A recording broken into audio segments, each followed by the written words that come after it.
Friends तुम्हारे আমরা একটি নতুন ভিডিওতে স্বাগত জানাই। তো ক্যালকাটা ইউনিভার্সিটির পক্ষ থেকে স্টুডেন্টসরা কিন্তু অনলাইন এক্সামের ডিমান্ডে টুইটারে ঝড় তুলেছে, যেমনটা তোমাদের বলছিলাম। এমতো পরিস্থিতিতে 3 লাখের ওপর কিন্তু সেখানে রিটুইট বা টুইট কমপ্লিটলি চলছে। তো আমি ডেসক্রিপশানে একটা টুইটারের লিঙ্ক দিয়ে দেবো, তোমরা সেটা রিটুইটও করতে পারো। কিন্তু একটা জিনিস তোমাদের মাথায় রাখতে হবে, যেটা হচ্ছে CU ওয়ান্ট অনলাইন এক্সাম, এই হ্যাশট্যাগটা তোমাদের ইউজ করতে হবে। তোমরা তার ওপরে টুইটারের যে বডি থাকবে সেখানে তোমরা যে কোনো কিছু লিখতে পারো, অবশ্যই সেটা অনলাইন এক্সাম রিলেটেড লিখবে, বাদবাকি কোনো কিছু লেখার দরকার নেই। সেখানে তোমরা লিখতে পারো যে যেহেতু তোমাদের সিলেবাস কমপ্লিট হয়নি, যেহেতু সমস্ত ইউনিভার্সিটিতে অনলাইন পরীক্ষা হচ্ছে, তাহলে কেন এই বৈষম্য, কেন ক্যালকাটার স্টুডেন্টসরা বঞ্চিত হবে, সরকারের পক্ষ থেকে কেন এই বিষয়ে কিছু বলা হচ্ছে না, এরকম ধরনের জিনিস লিখবে। কিন্তু হ্যাশট্যাগ লিখবে CU ওয়ান্ট অনলাইন এক্সাম, যেটা ট্রেন্ডিং অলরেডি চলছে। তো সেই ট্রেন্ডিংটা তোমরা করতে থাকো। কি কি লিখতে হবে অলরেডি তোমাদের আমি আগে একটা ভিডিওতে বলে দিয়েছিলাম, এবং বিভিন্ন মানুষ যারা CU ওয়ান্ট অনলাইন এক্সামের দাবিতে টুইট করছে তোমরা সেগুলোও দেখতে পারো, এবং ট্রেন্ডিং সেকশনে তো রয়েছে, এবং আমিও একটা ডেসক্রিপশনে লিঙ্ক দিয়ে দেবো, সেখান থেকেও কিন্তু তোমরা সেই টুইটটা রিটুইট করতে পারো। তবে রিটুইটের থেকেও বেশি ইফেক্টিভ হচ্ছে তোমাদের নিজেদের যে টুইটার হ্যান্ডেল রয়েছে সেখান থেকে প্রত্যেকে যত পারো টুইট কিন্তু করতে থাকো, অর্থাৎ নিজেরাই নিজেদের যে টুইটার হ্যান্ডেল রয়েছে সেখান থেকে পোস্ট করতে থাকো।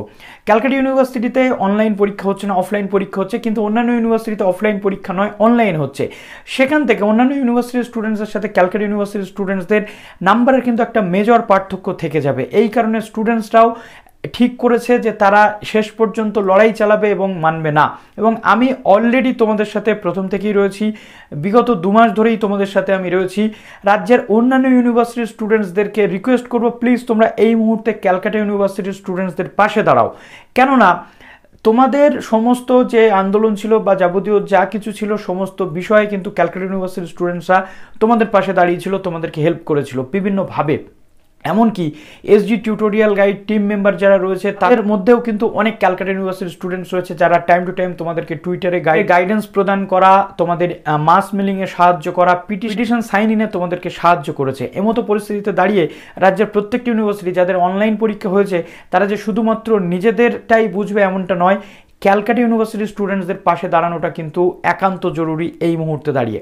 তো আজকে আরও একটি নোটিফিকেশান ভাইরাল হচ্ছে, যেটা বিদ্যাসাগর ইউনিভার্সিটির নোটিফিকেশান। তোমরা অনেকেই আমাকে মেল করেছো, অনেকে আমাকে টেলিগ্রামেও জানতে চেয়েছো, কিন্তু আমি কেন ভিডিওটা দিতে দেরি করলাম তার একটাই কারণ, ইউনিভার্সিটির ইন্টারনাল সোর্স থেকে আমি কিন্তু এটা কনফার্ম করলাম যে বিদ্যাসাগর ইউনিভার্সিটিতে যে অফলাইন পরীক্ষার নোটিফিকেশানটা ঘোরাঘুরি করছে বা ভাইরাল হচ্ছে বিভিন্ন জায়গাতে, এটা অ্যাকচুয়াল ফেক নোটিফিকেশান।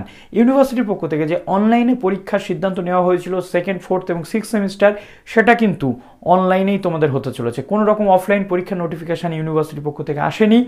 আর যে university, Kalyani, WBSU, Bardhaman university, north Bengal থেকে শুরু করে যে কোনো ইউনিভার্সিটি যারা অনলাইন পরীক্ষার নোটিফিকেশান একবার প্রদান করেছে, সেখান থেকে ক্যালকাটা ইউনিভার্সিটির নোটিফিকেশান দেখে, সেখান থেকে ক্যালকাটা ইউনিভার্সিটির যে বক্তব্য শুনে তারা যদি একেবারে 360 ডিগ্রি টার্ন নিয়ে অফলাইন পরীক্ষার নোটিফিকেশান প্রদান করে, সেটা এক প্রকার বলতে গেলে শিক্ষা ব্যবস্থার ক্ষেত্রে প্রহসন। কেননা প্রত্যেকটি ইউনিভার্সিটির একটা স্বশাসিত অংশ রয়েছে।